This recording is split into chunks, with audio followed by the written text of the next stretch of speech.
Greetings, ghoul cat. Sorry. Cool cats. It is I, JazzChicken, for a third and final reading of erotic fanfiction created by an AI generator. This one is Hello, Michael.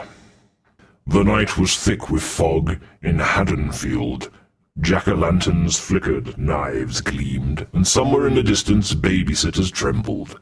Michael Myers, silent as always, stalked through the empty streets, his mask glistening in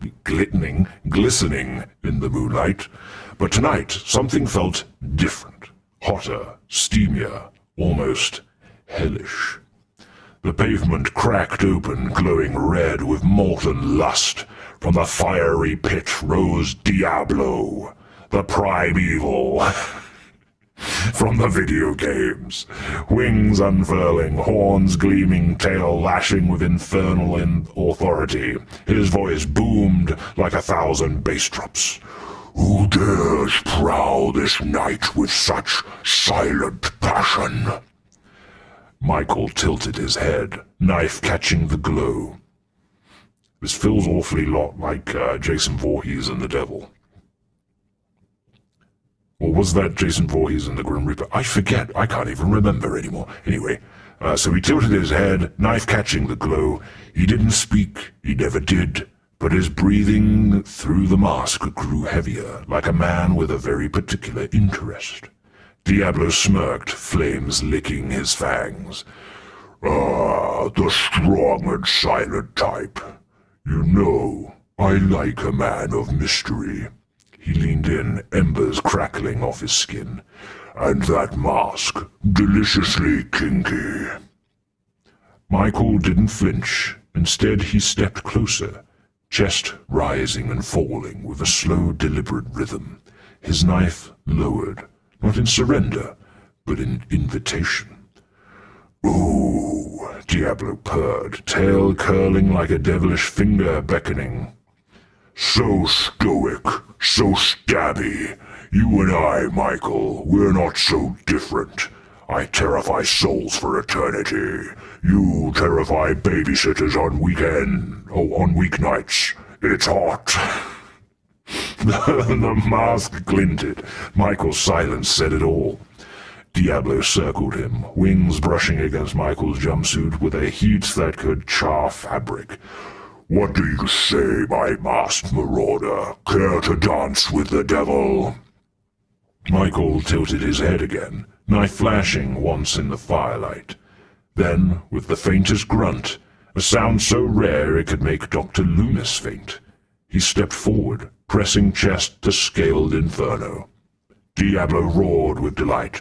Ooh, Michael, you've got me burning hotter than the river Styx. The crowd trembled. Pumpkins exploded, and somewhere Laurie Strode muttered, Great, now he's into whatever this is. Okay, this one is folklore gone filthy. Midnight in the chicken-legged hut. The forest was thick with mist, branches twisted like claws, reaching for unwary travelers. Deep inside, a crooked hut stood tall on giant chicken legs, pacing in restless circles. Within cauldrons bubbled and herbs smoked. Let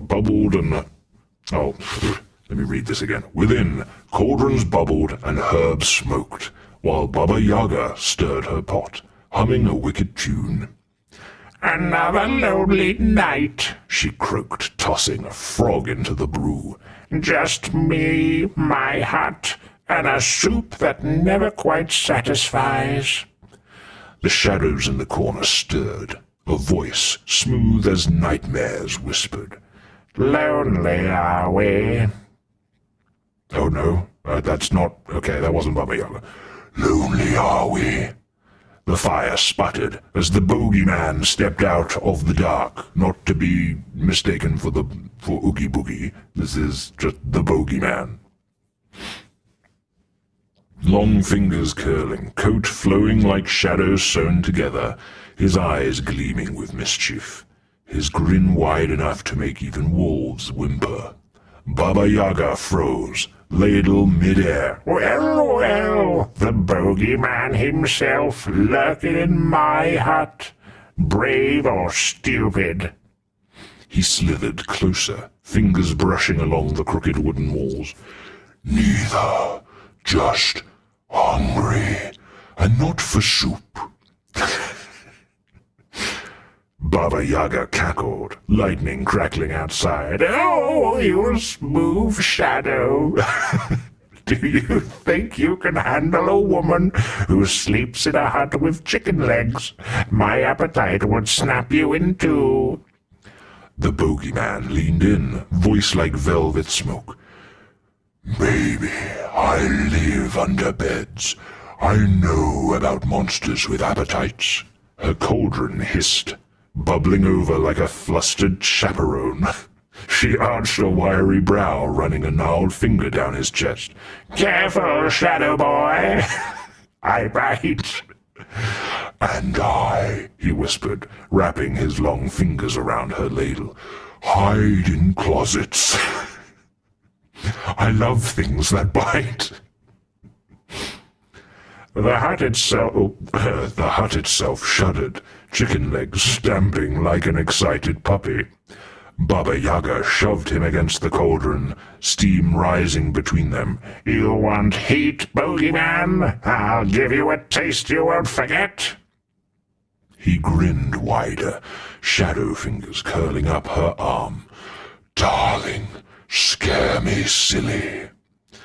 From outside, a lost villager peeked into the window, saw what was happening, and immediately turned to stone, not from magic, but sheer second-hand embarrassment.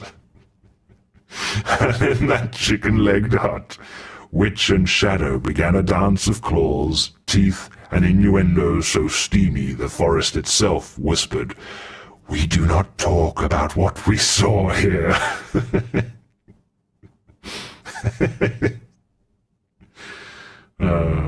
Oh, we got a part two. We got a part two to this one. Okay. This is exactly the kind of cursed menage a trois the monster multiverse deserves, apparently. Okay. Exterminate or penetrate.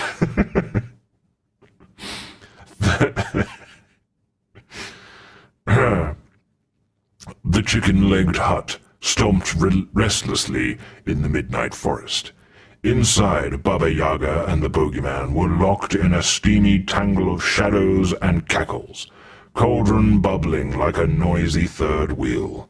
Just as Baba Yaga threw her head back with a wicked laugh, the hut froze, a new sound echoed through the trees. Thwop, thwop, thwop. With a flash of light, a Dalek rolled into the clearing, eye stalk glowing, plunger arm quivering with strange intent. Intrusion detected. It bellowed. Unacceptable levels of steam. Prepare to be exterminated. The boogeyman tilted his head, grinning like a shadowy flirt. Ooh, shiny. I love a dramatic entrance. Baba Yaga squinted at the strange metal creature. What in Slavic hell are you? Some kind of armored teapot? I am a Dalek. It screeched, swiveling its eye stalk between them. I seek dominion. Oh, no. Let me read that again. I seek domination. I seek submission. I seek eternal connection. The bogeyman chuckled, slinking forward. Sounds like you're not here to exterminate. You're here to experiment. The Dalek's eye flickered. Correct. Your steamy display has initiated protocol desire. Baba Yaga cackled so loud the rafters shook. First a shadow, now a talking pepper shaker with commitment issues. My hut sure knows how to attract suitors. The hut, by the way, by the way, the hut stomped its chicken feet jealously outside, but nobody paid attention. No one wants to sleep with a hut that has chicken legs. The bogeyman leaned close to the Dalek, tracing a finger over its bronze casing. All curves and no shame. I like it. Do not tempt me. The Dalek stammered, plunger trembling. I am vulnerable.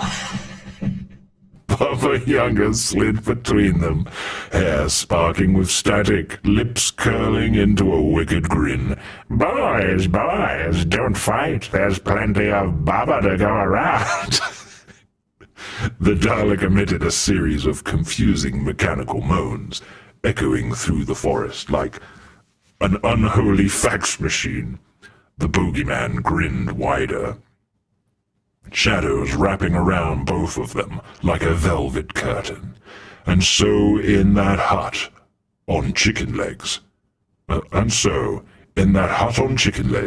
witch, a nightmare, and a homicidal space pepperpot embarked on an inferno tango of claws, of cackles, and metallic innuendos so strange that even the Doctor himself peeked through time and space, blinked twice, and muttered, "Nope, absolutely not. This space-time can fend for itself." Okay. Yep, that was the final horror one, so I guess it's time for me to go now, right? Yeah, no worries. I mean, thank you for coming. I hope you enjoyed it. Thank you. I guess that was quite funny. Well, anyway, I gotta be going. I've got souls to catch, you know. I've got quite the job to do until next Halloween. Oh, yeah, of course. Yeah, no worries. Well, thanks again. Death Chicken, everyone. Way, round of applause.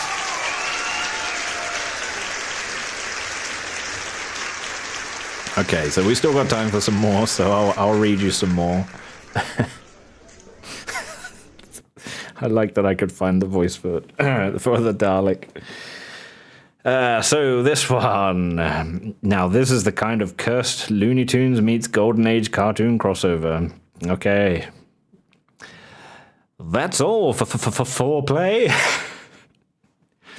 The dogs were quiet that night, the moonlight shimmering across the waves, a salty breeze carrying the scent of spinach and trouble. Popeye, pipe puffing, forearms bulging like two angry bowling balls, leaned against a crate. "Here. Well, blow me down, here," he muttered.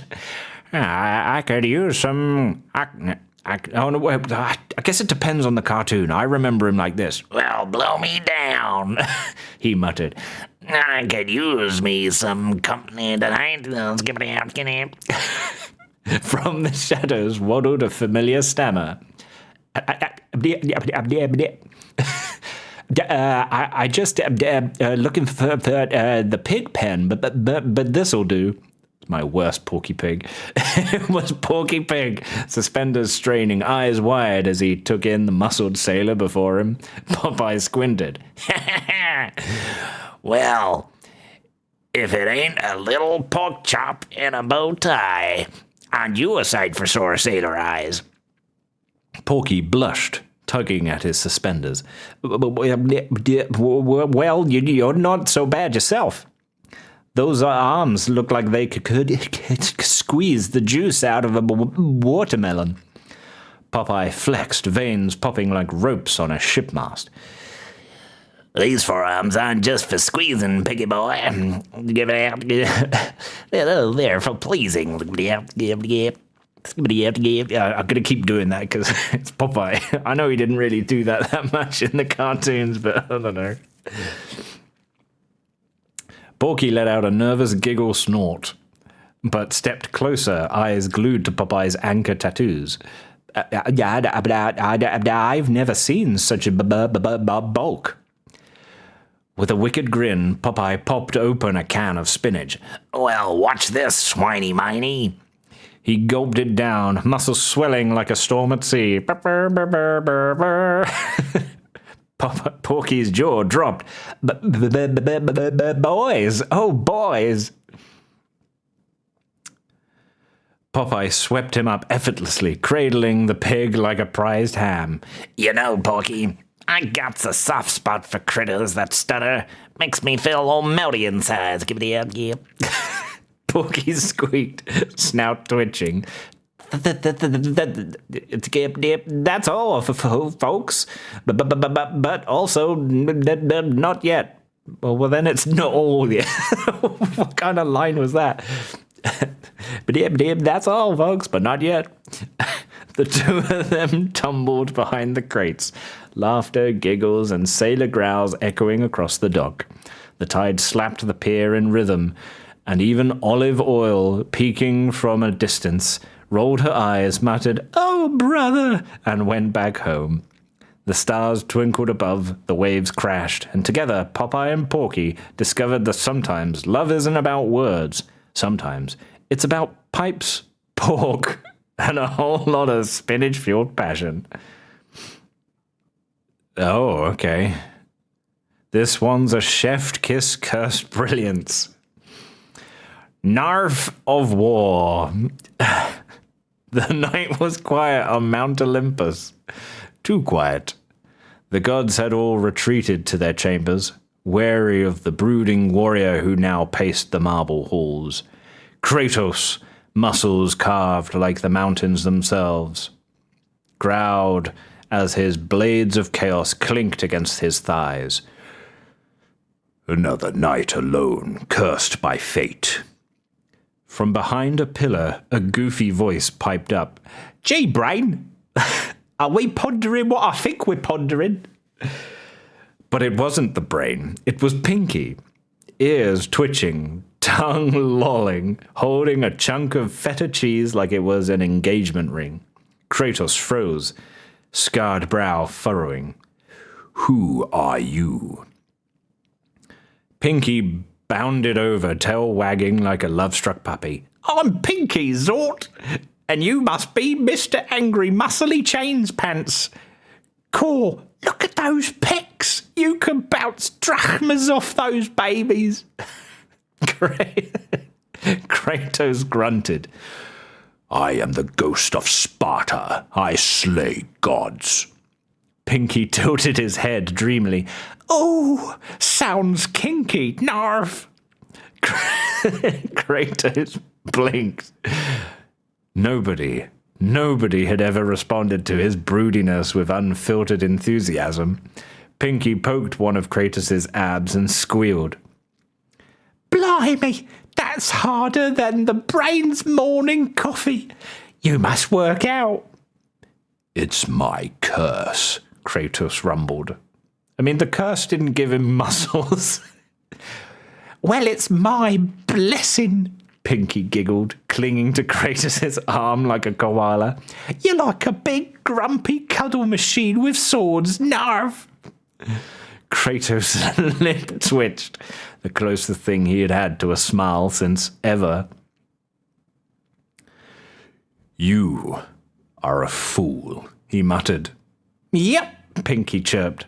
But I'm your fool now, Mr. Sparty Pants. He pressed a big wet smooch on Kratos' scarred cheek, leaving the Godslayer momentarily stunned. Lightning cracked overhead. The gods whispered nervously. Somewhere Zeus muttered, What in Hades is happening down there? Kratos finally exhaled, chains rattling as he pulled Pinky close. By Ares, what is this feeling? Pinky beamed, batting his big pink eyes. It's love, silly, and maybe gas, but mostly love. And under the starry sky of Olympus, the ghost of Sparta and the mouse of madness began a tango of growls and giggles so steamy, even Aphrodite herself blushed and whispered, Now that's a conquest. Oh, God. Just saw the next one. Okay, going by the title, I'll be doing it this way. Why so squeaky? Gotham was unusually quiet that night until a familiar hee-hee echoed through the alleys. The Joker, clad in purple and grinning like a maniac, spun around dramatically. Why so serious? Well, well, well. What's this? Another bat. Another clown. Another toy for me to break. From the shadows waddled a round-eared silhouette. A high-pitched voice squeaked, "Oh, gosh! Oh, you must be the funny fellow with the green hair!" Oh. It was Mickey Mouse, white gloves gleaming in the moonlight. The Joker tilted his head, smile stretching unnervously. My. What do we have here? A squeaky little rodent all dressed up in red shorts. Tell me, Mick, are you here to make me laugh or scream? Mickey stepped closer, eyes twinkling with mischief. "Oh, maybe both, pal. Yeah. I've been a good boy for too long. It's time I got goofy." The Joker gasped theatrically, pressing a hand to his chest. "Oh, I like you already. A mouse with a dirty little secret. Delicious." He leaned down, purple coattails brushing Mickey's round ears. "Tell me, Mick, what's under those gloves?" Mickey giggled, wagging a finger. Now, Mr. J, a mouse has to keep some things a surprise." The Joker cackled, twirling him like a dance partner. "You're positively intoxicating. Forget Harley, forget Batsy. This little squeaker is my new obsession." Mickey batted his lashes, tail twitching. "Gee willikers, you sure know how to treat a mouse. Want to see my clubhouse?" Oh, "Oh, darling," the Joker purred, pulling Mickey close. "I want to see your whole kingdom." The two spun through the alley in a manic waltz, purple, red, and squeaks filling the night air. Passers-by swore they heard laughter so unholy it sent shivers down their spines. And as the Joker pressed his painted lips dangerously close to Mickey's ear, he whispered, "Why so squeaky?" Mickey gasped, cheeks turning crimson. "Oh, shucks, huh? Because it feels so good." The city of Gotham never recovered. Oh, of course. Of course. Okay. Quack and crunch. The kitchen was quiet at midnight. Too quiet. The fridge hummed ominously as though it knew what was about to happen. Then slam! The door flew open. Donald Duck, feathers ruffled, stormed in with his trademark incoherent squawk. "Where's my cookies?"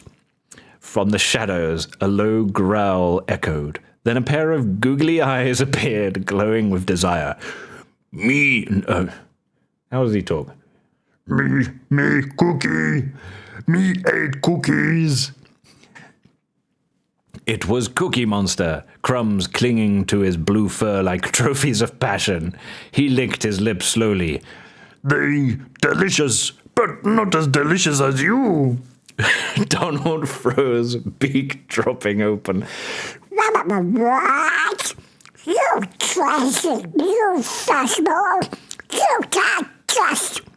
Cookie Monster lumbered closer every step, heavy with hunger.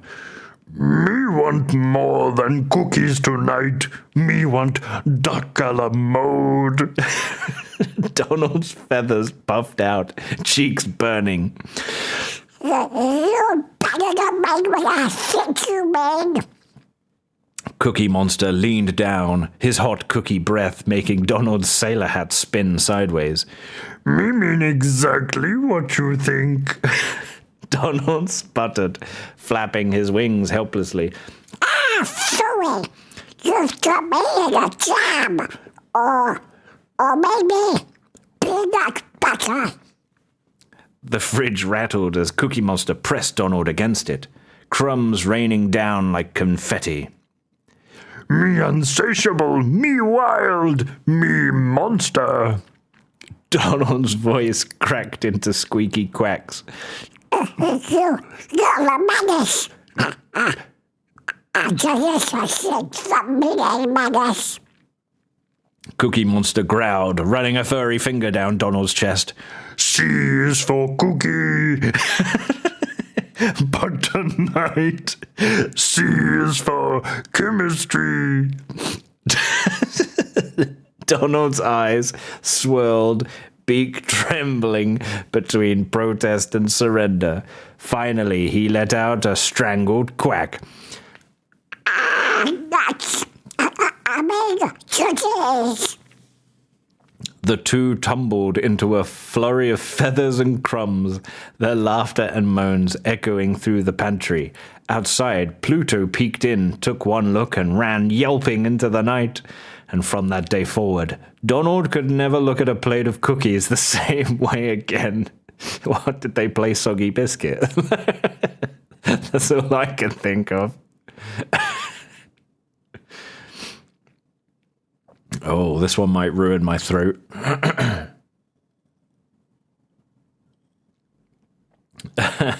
Newt Tonight Shredder.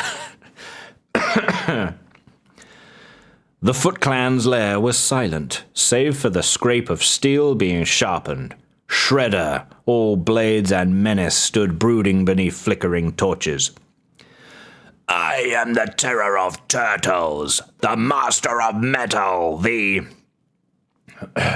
Suddenly a squeaky honk echoed through the chamber. Newt, Newt. Shredder spun around, eyes narrowing. From the shadows waddled a small penguin with a beak full of mischief. Pingu. The warlord blinked. What in the foot's name are you? Pingu slapped his flippers on his belly proudly. Newt, Newt. Shredder growled, stepping closer. You dare trespass in my lair, tiny bird. You'll find these blades are not just for show. He flexed his armored gauntlet, sparks of menace flying. But instead of fear, Pingu let out a flirtatious wiggle, cheeks puffing up. Newt, Newt. The Shredder froze, taken aback. You tempt me. Foolish penguin, I am sworn to darkness, not whatever this is. Pingu waddled closer, brushing against Shredder's leg with a playful honk. His beady eyes glimmered with something Shredder hadn't felt in years. Raw, chaotic affection. You dare, Shredder muttered, his voice cracking behind the mask. You dare seduce me? Pingu flapped his stubby wings, twirling like a ballerina. Then he leaned forward and whispered, or honked, into Shredder's ear. Newt. Tonight, big boy. Like, what? He could suddenly talk. The torches flickered. The steel on Shredder's armor suddenly felt much too hot. His heart, hardened by years of vengeance, clanged like a gong in his chest. Curse you, penguin! Shredder bellowed, swooping Pingu into his bladed arms. You've got deeper than my sharpest steel. Pingu smirked with his beak. Newt, Newt.